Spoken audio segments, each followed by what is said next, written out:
최순실 게이트로 인한 박근혜 대통령의 진퇴가 이번 주죠.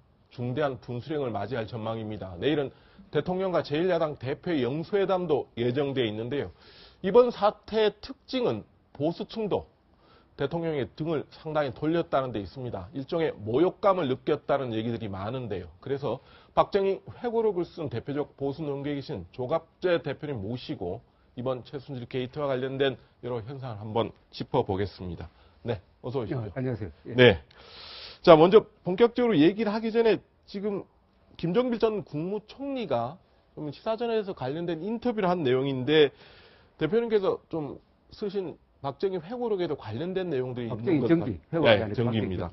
예, 그 내용과 상당히 좀 중복되는 부분도 있어서 한번 몇 가지 여쭤보겠습니다. 자, 이렇게 얘기한 대목이 있습니다. 처제죠. 이제 사촌 형부가 JP가 되는 것이고 박근혜 대통령 처제가 되는 거니까 처제를 좀 잘 가르치지 않겠습니까? 그런데 그거 뭐 그 사람이 내 말 들을 사람이겠습니까? 옛날부터 전혀 안 듣는 친구다. 원래 그렇게 사이가 안 좋았습니까? 오늘이 무슨 날이냐 하면은 박정희 대통령이 출생한 생일입니다. 그죠? 99도. 99년 전. 네. 말하자면 대한민국 운명을 바꾼 분이 태어난 날인데. 네. 그날을 맞아서 이 따님과 관계되는 이야기를 하게 돼서. 네. 이 만감이 교차하는데. 네. 저도 그 시사저널 인터뷰를 읽어봤습니다. 네. 이 김종필 전 총리는 그분 성품대로 말을 참 아끼는 분이죠. 네. 사석에서는 박근혜 대통령에 대해서 임무평을 하는 것을 저도 가끔 들었습니다만 네. 이런 공개적 인터뷰에서 직설적으로 이야기한 것은 아마 처음인 것 같아요. 네. 그래서 그동안 담아놓았던 이야기를 좀 많이 한 것 같은데 네. 저는 대충 그분의 관찰이 네. 정확하다고 봅니다. 네. 이번 최순실 게이트로 지금 얼마 전 주말 촛불집에서 대통령 하야 얘기가 많이 나왔었고 그래서 이제 JP 얘기론 하야는 추고도 안 할 것이다. 그 고집을 꺾을 사람도 없다. 5천만이 달려들어도 하야를 안 할 사람이다. 저는 그 말을 듣고는 든든하게 느꼈어요. 아, 오히려요? 예, 네. 왜냐? 지금은 하야하면 안 되죠. 네. 하야하면은 1960년에 있었던 이승만 대통령의 하야. 네. 그 시절로 돌아가는 거 아닙니까? 네. 그리고 일종의 네. 혁명적 분위기가 조성되는 거죠. 하야 뒤에 전개될 상황을 네. 생각해 가면서 하야를 주장해야죠. 네. 그래서 저는 오히려 박근혜 대통령의 여러 단점이 있지만 이 점 강력한 권력 의지가 더 승화돼 가지고 네. 강력한 헌정 수호 의지로서 이분을 버티면서 헌법적 절차에 따라서 네. 탄핵도 헌법적 절차입니다. 그렇죠. 헌법적 절차에 따라서 이 문제를 해결해 주기를 네. 바랍니다. 알겠습니다. 자, 집안에 대한 얘기를 또 JP가 계속 했습니다. 상당히 좀 직설적인 표현도 있었는데 아버지 단점을 닮았다고 했는데 본인이 이렇게 얘기했습니다. 박정희 대통령이 약하다. 알려진 것과 달리 실제로 그렇게 약한 사람이 없고 약하니까 의심을 잘한다. 이건 어떻게 이해를 해야 되겠습니까? 박정희 대통령은 바깥에 알려진 것은 일종의 철권 통치자 아닙니까? 네, 강력한 뭐 독재자 이미지도 있고. 그분은 바깥으로는 아주 딱딱해 보이지만 안으로는 정말 부드러운 사람이에요. 네. 유연한 사람입니다. 네. 그래서 저는 저분을 눈물 많은 초인이라고 표현합니다. 눈물 네. 많은 초인. 눈물 많은 초인. 네. 부끄럼 타는 분이에요. 강력한 권력자로 되어 있지만은 그 인간적인 측면, 특히 그 못 살고 가난한 사람들에 대한 애정 네. 이런 것은 눈물겨운 바가 있습니다. 네. 그런 반면 그것을 극복하려고 하는 강력한 권력 의지가 있는 분이죠. 권력 의지가 있는 분은 예외 없이 의심이 많습니다. 자기의 권력에 도전하는 사람들을 그래서 JP에 대해서 절대로 용납 안 합니다. 많이 했다는 식으로 절대로 용납 안 합니다. 네. 용납 안 해야 그 사람이 정상에 올라갈 수 있어요.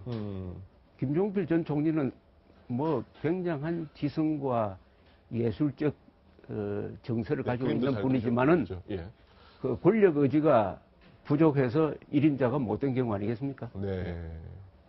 자, 유경수 여사에 대해서도 박 대통령이 지금 박근혜 대통령의 고집이 어머니 쪽을 닮았다는 말인가라는 질문이 있었습니다. 유경수 여사의 아버지가 고향에서 욕심이 많다고 그랬다. 겉으로는 온순하게 보이는 모습을 보고 해석하면 100번 틀린다. 그럼 유경수 여사는 상당히 고집이 있었다, 뭐 이런 취지입니까? 아, 대단한 고집도 있는 분이고, 네. 그 유경수 여사라는 분은 대외적으로는 굉장히 좋은 이미지로만 알려져 있죠. 순한 이미지. 그 단아한 이미지. 그분이 네. 또 비극적으로 돌아가신 그렇죠. 그런 이미지. 네. 그 덕분에 박정희 대통령이 참 덕을 많이 보았습니다. 네. 또 바른 말을 하고 네. 하는 그런 긍정적 역할만 알려져 있었는데 또 그분의 다른 인간적인 측면을 그 누구도 알 수 없는 부분인데 그것은 김종필 전 총리가 오늘 그 인터뷰에서 아주 몇 가지 에피소드를 가지고 네. 그 보여주었더라고요. 네. 그 부분을 저도 상당히 재밌게 그럼 실제로도 보았습니다. 그분은 유경수 여사의 부친은 네. 육종관 씨란 분인데 아주 일제시대 때부터 부자였습니다. 부자였습니까? 자동차를 뭐 일제시대 때 5대를 가지고 다니고 또 굉장한 고집이 있는 분이에요. 그 고집은 아마 이 유경수 여사로 전해졌을지 모릅니다. 어느 정도 고집이 있느냐면 대통령이 그 사위가 대통령이 되었는데도 사위를 안 만나요. 아예 안 만나? 안 만납니다. 그럴 정도로 또 결혼을 반대했어요. 그리고 결혼식에 참석하지도 않았습니다. 이경영 여사, 그러니까 그 육종관 씨 부인만 결혼식에 그럼 장인어른 참석하지 않았다? 안 했습니다. 그러니까 대충 짐작을 하시겠죠. 그런 분들이죠. 그렇습니까? 자, 이게 지금까지 이어지는 최순실 사건은 다 부친 최태민 씨로부터 다 이어지는데 조갑재 대표께서도 표현을 골칫거리라는 표현을 한번 쓰신 적이 제가 그런 글을 한번 봤습니다. 자, 최태민 씨와 관련된 사적인 부분도 언급을 했습니다. 이렇게 했습니다. 하루 이틀도 아니고 아침부터 깜깜할 때까지 뭔 얘기를 하고 무슨 짓을 하는지는 모르겠지만 물론 JP니까 약간 표현이 거칠 수는 있겠습니다. 들어앉아 있으니 그렇지. 오죽하면 박정희 대통령이 김재규 중앙정보부장에게 최태민이라는 놈 조사 좀 해봐. 뭐 하는 놈인지 그랬을까? 그건 조갑재 대표께서도 이 친구 얘기를 많이 하셨던 부분이고. 예, 그 1977년 9월 12일 오전에 있었던 일인데요. 김재규 정보부장이 최태민의 비행을 면밀하게 조사해가지고 백광현 수사 책임자를 데리고 가서 바로 박정희 대통령한테 보고를 했습니다.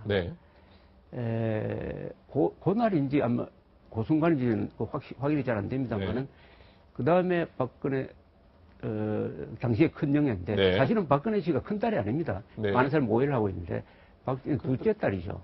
둘째 큰 딸은 첫째 부인 사이에 난 박재옥 씨란 분이 계십니다. 큰 영예라는 말도 사실은 엄밀하게 말하면 안 맞는 말이지만 어쨌든 박근혜 씨를 불러서 상당히 따지니까 박근혜 씨가 그 조사 결과를 부인했다는 거 아닙니까? 그래서 검찰이 다시 조사를 했어요. 검찰이 다시 조사를 하니까 정보부의 조사가 정확하다는 게 또 맞았습니다. 그러니까 박 대통령은 알았어요. 최태민의 문제를. 그러나 그때 유경수 여사 돌아가시고 해서 또 딸이 퍼스트 레이드를 대리하고 하는 이런 입장에서 그 아까 JP가 말했던 대로 박정희 대통령의 정에 약한 면이 나온 거죠. 약한 면이 있지 않습니까? 눈물 많고 정에 약한. 그게 따님한테 적용이 됨으로써 떼어내지를 못한 거죠.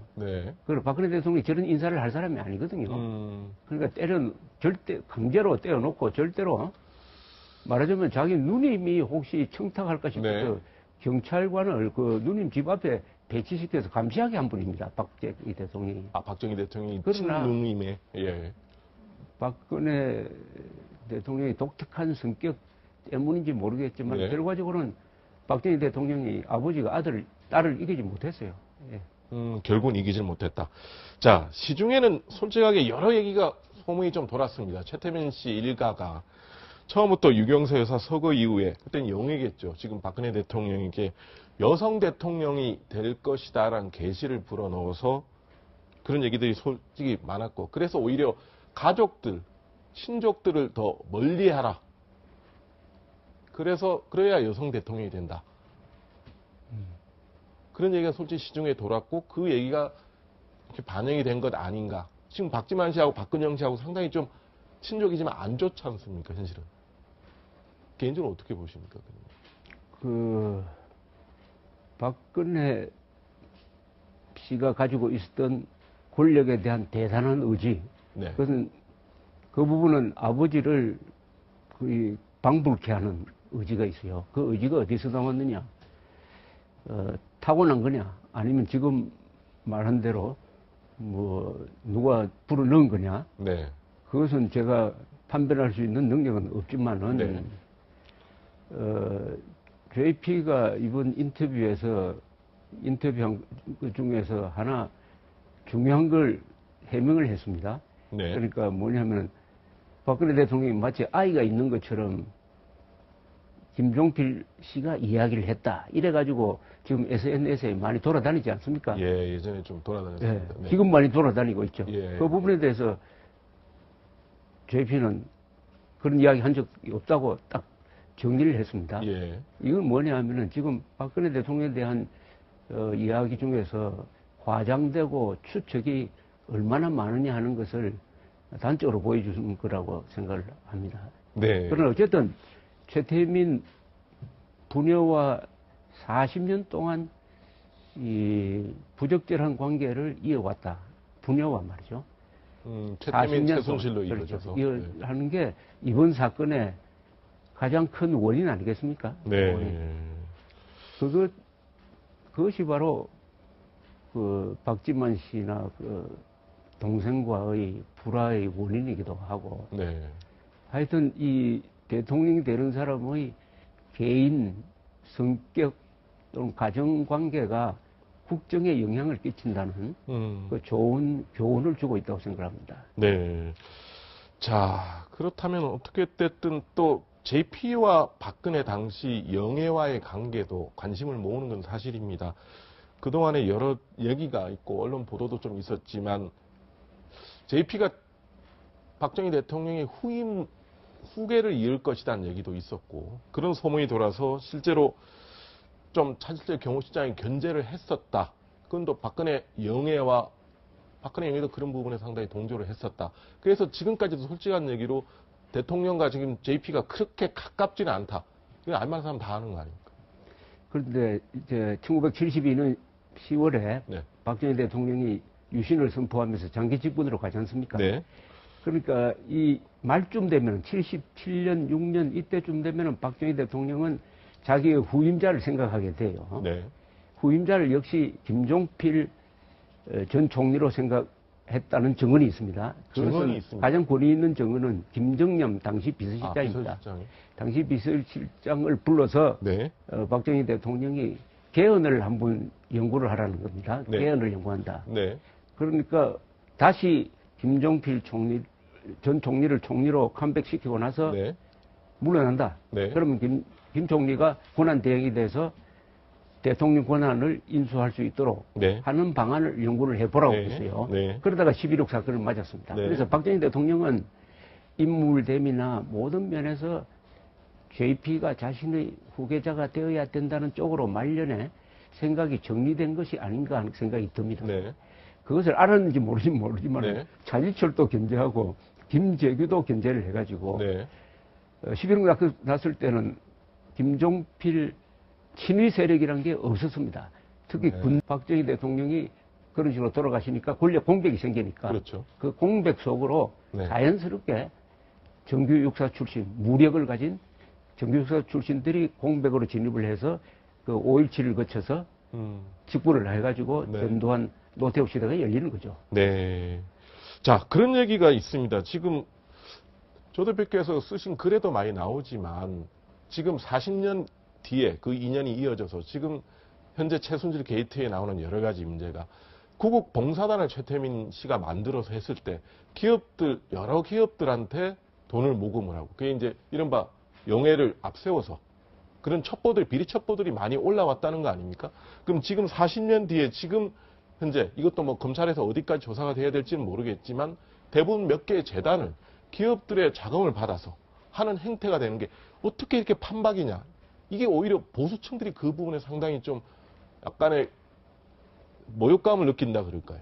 모욕감 느끼는 것보다 그 부분이 이 사건의 가장 큰 핵심이죠. 핵심입니다. 핵심입니다. 말하자면은 대기업 총수와 대통령의 유착관계. 네. 유착관계는 우리나라 이 부패 구조의 가장 상층부에 있으니까 이것을 해결해야 우리 부패 사회를 정리할 수 있다는 게 하나의 대명제가 돼가지고 네. 상당히 진척이 됐습니다. 네. 왜냐하면 선거 때 대기업이 돈을 대고 하던 게 한 10여 년 전부터 상당히 없어졌거나 줄어들었습니다. 과거에 비하면 많이 줄어들었습니다. 네. 그랬는데 어떻게 이번에 대기업으로부터 뭐 좋은 명목이 있었겠지만은 돈을 받도록 해가지고 그것도 공익적으로 관리하지 않고 네. 최순실 씨한테 네. 그 관리권을 넘겨가지고 네. 잘못하면 이게 제3자 뇌물 공여죄가 될 정도의 이런 실수를 저질렀느냐 네. 하는 게 이게 치명적이죠. 네. 네, 치명적입니다. 그죠? 네. 예. 그러니까 이 현상은 한 30년 전으로 거슬러 올라가서 있었던 일이에요. 그죠? 그러니까 최태민 씨가 했던 여러 가지 비리 첩보도 사실상 그거하고 비슷하죠. 예. 비슷하다는 그거하고 거죠. 비슷하죠. 그 비리 첩보라는 게 주로 대기업으로도 돈을 거둔다. 네.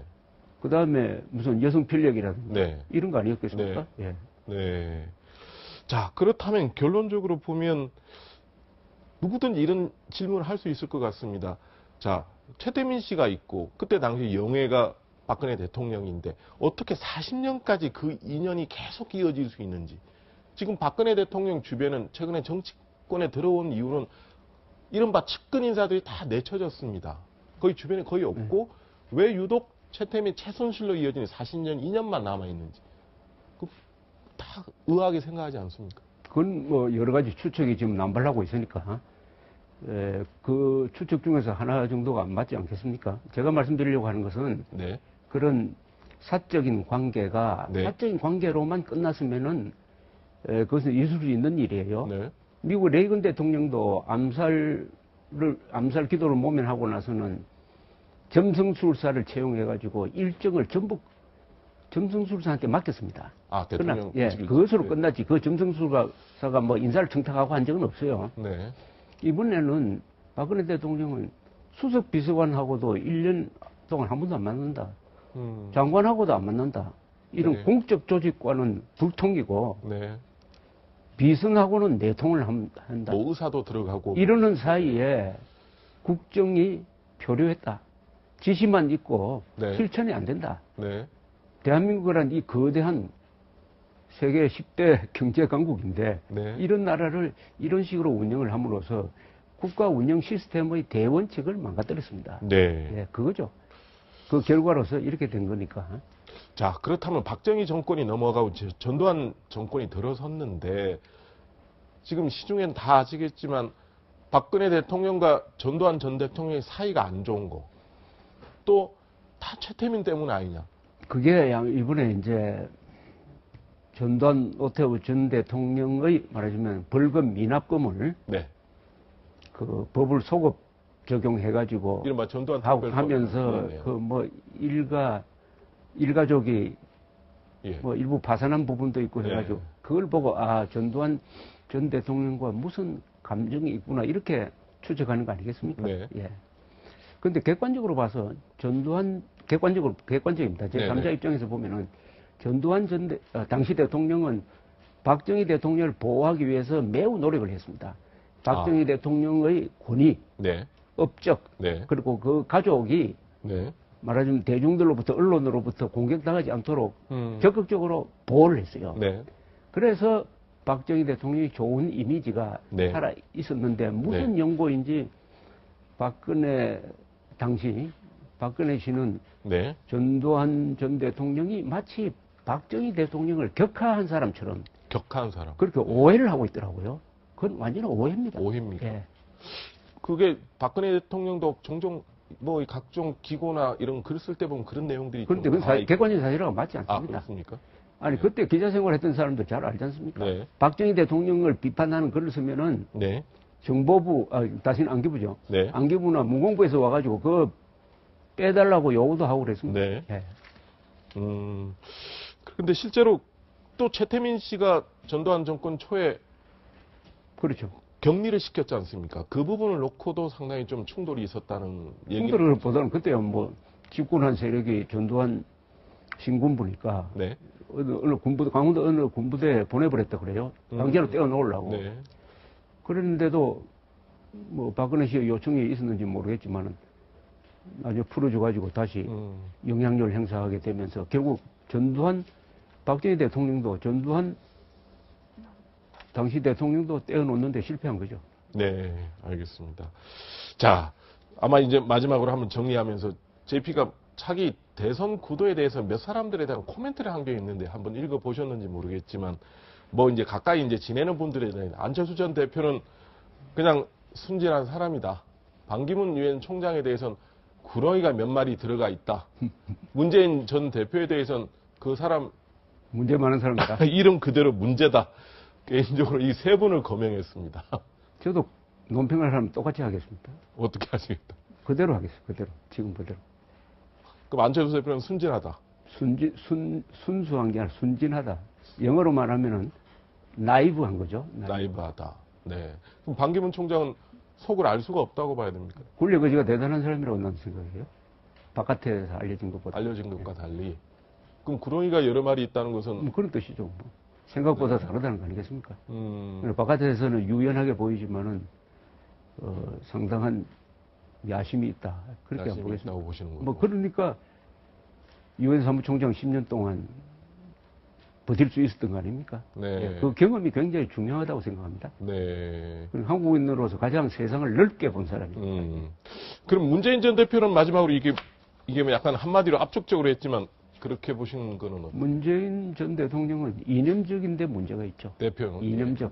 좌편 양성. 네. 그 부분. 사드 배치 반대를 한다든지. 네. 낮은 단계 연방제를 주장한다든지 하는 네. 것은 대한민국 정체성과 잘 안 맞죠. 네. 그런 점에서 문제라고 한 것 같아요. 네. 알겠습니다. 대표님 말씀 고맙습니다. 종종 뵙겠습니다. 네.